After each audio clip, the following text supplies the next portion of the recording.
Season 4, Episode 3 of Mayans MC. This is going to be my first review of the season for Mayans MC. I was sick the first two episodes, so I didn't actually get to make a review for them. But starting every week, I'm going to be doing another review for the rest of this season.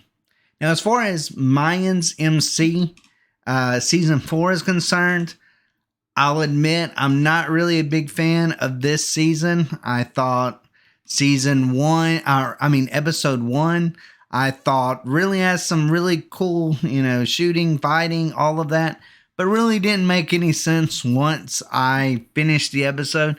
I was like, wait a second, why did they break down all the walls just to hang outside to be shot until, Santa Padre ran out of ammunition? It made absolutely no sense.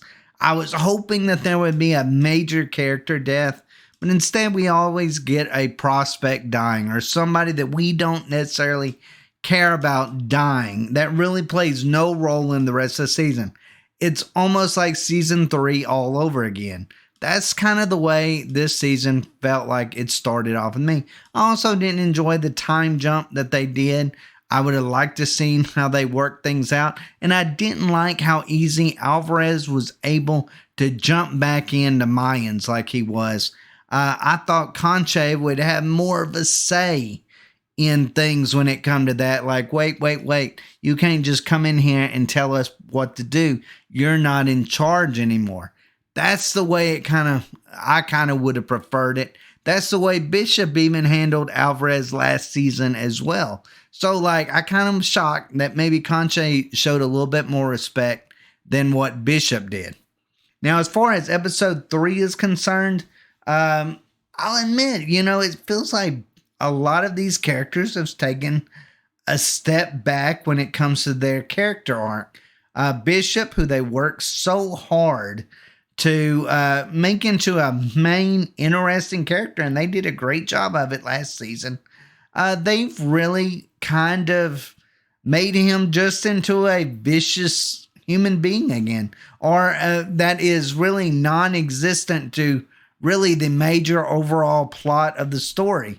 He's just somebody that's out for revenge, which we've seen a million times before.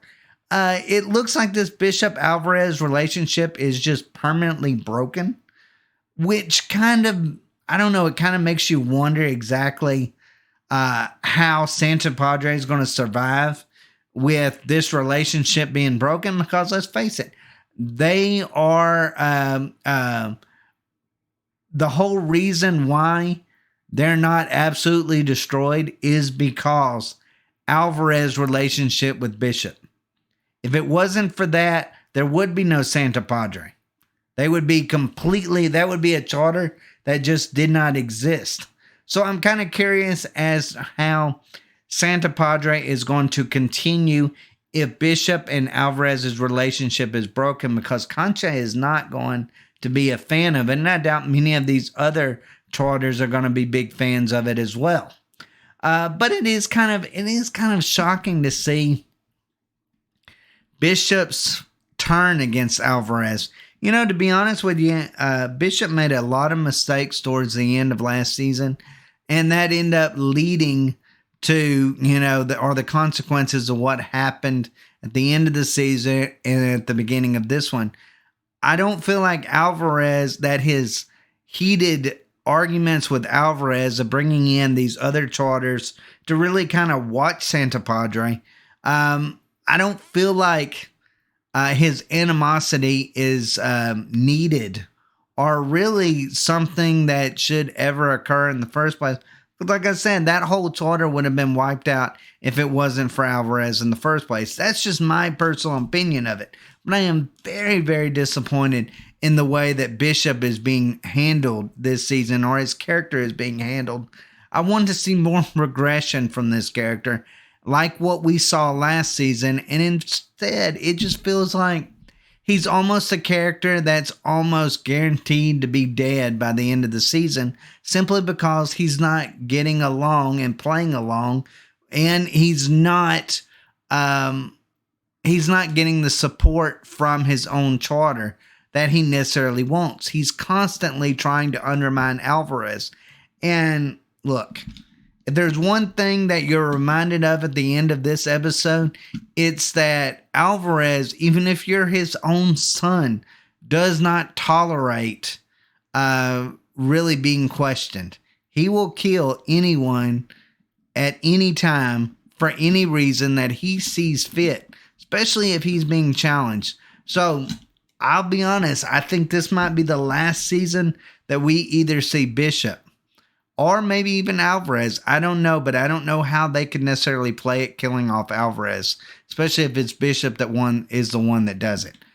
That's my take on that. But as far as, like I said, the backsliding and the stalling of the character arcs this season is remarkable and not in a good way. You've got Taz's story arc completely and totally stalled. You've got Hank's story arc when it come to, his feelings towards Angel's baby's mama, completely stalled. You've got Angel just being unhappy and not moving forward anymore. You've got Easy. The most important thing that Easy's done all season is adopt a dog. And we're done with episode 3 right now. So I kind of feel like every progression that we've seen, from these characters, we finally got Easy away from Emily and he had a new love interest last season. And I thought it was absolutely awesome. And now it looks like maybe we're going to get another love interest. But I have literally no hope for that one either, because they're still trying to bring Emily back into the picture. And I absolutely hate that. I was hoping she was done for good last season. And unfortunately, that is not the case. And we're going to get another season of her swooping in Easy having to try to get her out of the trouble that she's in. And that sucks. But yeah, like I said, I feel like the story arcs have stalled. And I felt like this episode was really no different. Now, I will say this one thing. I've enjoyed Manny, who is, a new addition to the Santa Padre Club. I enjoy his relationship with Easy. I think that's, if there's one positive of this episode, is you get to see not just Easy and him kind of finding a bond, but even Angel finding a bond with him as well, which, I think he would be a great addition to this season and to further seasons down the road. Now, as far as Easy, of course, you have Bishop really getting his vice president position taken away from him. You get Taza trying to, cut off any ties with Alvarez in support of Bishop in a lot of different ways, I guess trying to make amends with things. And then you get Easy getting put into this vice president position. It's kind of funny how we've gone from, season 1 to now, where Alvarez feels like the most trusted person in the whole charter is Easy. When he was last season, he was the one that Alvarez trusted the least. So, I guess to a certain extent, maybe that's a progression in the character, or at least in the relationship between Alvarez and Easy. But I feel like it's not a progression that needs to happen.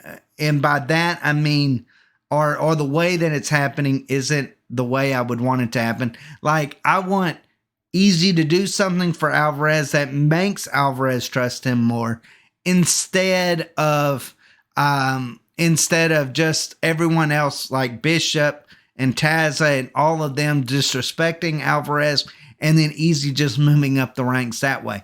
That's not the way I want it to go down with this. I want to see more kind of back and forth between Easy and Alvarez, whether that relationship maybe builds in that regard. That's the progression that I would love to see. But I feel like, to a certain extent, in episode 3, what they are trying to set up is, with this JJ character coming into the fray, maybe going to Alvarez and telling Alvarez, hey, Easy's a snitch. Easy's was working with the government to rat y'all out. I think that's where all this is setting up for. And if that's the case, man, it is like so obvious. I'm not saying they should go like a Game of Thrones where that you just take completely left turns out of nowheres that aren't built up. But at the same time, if we're on episode 3 and you can already see the progression and where this is probably going to go, that doesn't bode well for the rest of this season. But yeah, as far as this season, instead of an SOA, Mayans kind of, taking on each other, it looks like we're going to get Bishop Loyalist with Santa Padre versus just the other Mayan charters. And this is going to progress all season long. And I just don't know how interested I'm going to be in that, especially with Easy moving up the ranks. Because, with Easy moving up the ranks, Angel is going to be right there with Easy all the way. So you're going to have Easy and Angel on one side. And then you've got Hank, who is probably going to be on the side of Alvarez as well, going against Tazza and Bishop. And then, of course, you've got, the kind of people in between. Like, where does Coco fit into that mix? Which side is he going to take on? He's pretty pissed at the club right now simply because he feels like they weren't there for him in his time of need, which I feel like is so utterly stupid since no one in the club knew exactly what was wrong with him in the first place. Like, I hated his whole story arc last season, and I'm not liking it so far this season as well.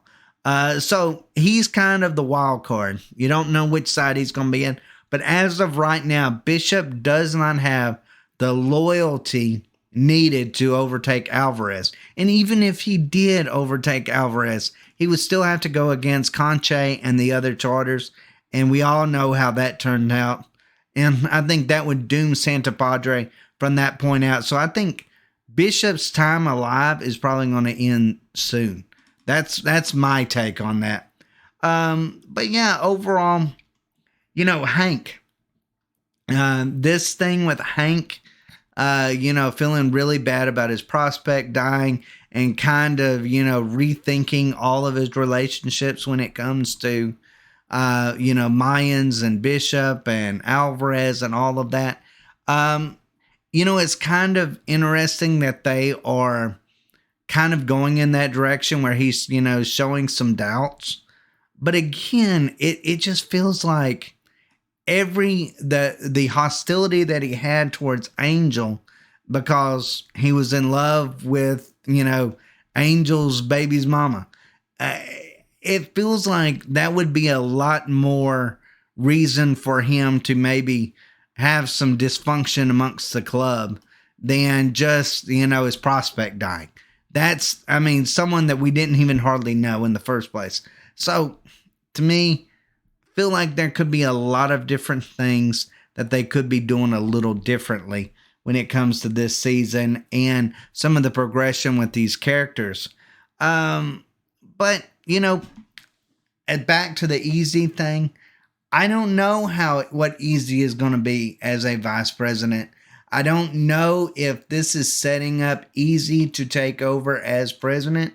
I almost kind of wonder who would follow Easy. Of course he's got Angel, but at the end of the day, Easy's kind of one of those guys that doesn't always put the club first. And that's with him not being the snitch with the government.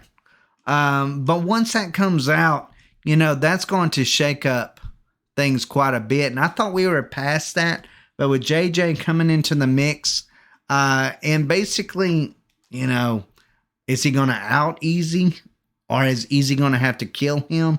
How is that going to work in that regard? It seems like that's going to make Easy into like this villainous character to a certain extent, where he's having to do kind of like what Clay did in SOA and try to kill a bunch of people to try to keep things secret. I hope that's not the route that they go with this. But as far as Angel is concerned, he's another one. He was kind of in a position when it come to Adelita's child about, what does he do? He's got another woman pregnant. Does he stay with Adelita? Does he go with this one? It was a hard decision for him to make. I'm not sure that I liked Easy's advice in saying, totally forget about Adelita or Adelita's child. I thought that was pretty crappy advice coming from someone that doesn't have a child and didn't lose a child, or at least think that he lost the child. So it looks like we're going to see Angel kind of being a douchey character this season, because darn well he's not going to stay with the woman that he's in with. I don't know who's going to take over. It probably isn't going to be Hank. That's going to, swoop in and be the knight in shining armor or anything like that. It just looks like he's going to constantly be a lovesick child going after Adelita the same way that Easy is that way with Emily. And if that's the case, that's going to get old really, really quick. But you know what? There was some kind of interesting things that did happen this episode. I thought the accountant thing was kind of an interesting turn. The whole, him with little children thing, and then Angel shooting him, and what repercussions that's going to happen when it comes to the club. Because look, that was Banquero's main accountant that had all of his information. With him dead, he's not going to be happy about it, and he's not going to make Conche happy about it. And it just looks like more incompetence from Santa Padre that I don't know how Alvarez is going to necessarily clean this up. But overall, I will say it wasn't a bad episode by any stretch of the imagination. It wasn't. I was fully entertained, but at the same time, I'm just a little bit disappointed when it comes to the story arcs that have stalled. I do like Manny being a new character. I've enjoyed him. I've enjoyed his spurring friendship when it comes to Easy, and now with Angel. I'm curious to see where Easy's going to go with Alvarez's son's death in the next episode. And, it seems like if Mayans already knows this, the upper echelons, I don't really see how that's going to be a big reveal with Santa Padre or Bishop or anybody at that point. So I don't know exactly the direction they're going to go with this. But you know what? I'm interested to find out. The only thing that I will say for this season, I hope Emily doesn't show back up, which I know she will. And I wish that Angel would not be taking the same approach as what Easy has really been doing the last 3 seasons. I just wish they would expand beyond love characters with these brothers in a lot of different ways. But it don't look like that's going to happen. But hey, JJ going in there and possibly ratting out Easy to the club. That's going to be an interesting take. And of course, this whole Bishop versus Alvarez is probably going to continue on for another couple of episodes, maybe even the whole season. So we'll just have to see where that leads. But overall, guys, let me know what y'all think in the comments down below. Do you love it? Do you hate it? What do you think of episodes 3 of season 4 of Mayans MC? Are you like me? Do you feel like a lot of these character arcs have kind of stalled? Or have you enjoyed the action so far? Let me know in the comments down below. And as always, guys, if you enjoy our content here on Rants, please like, subscribe, and leave that comment down below. And you can also find us on Rumble and Minds as well. As always, guys, thanks for watching. Y'all take care.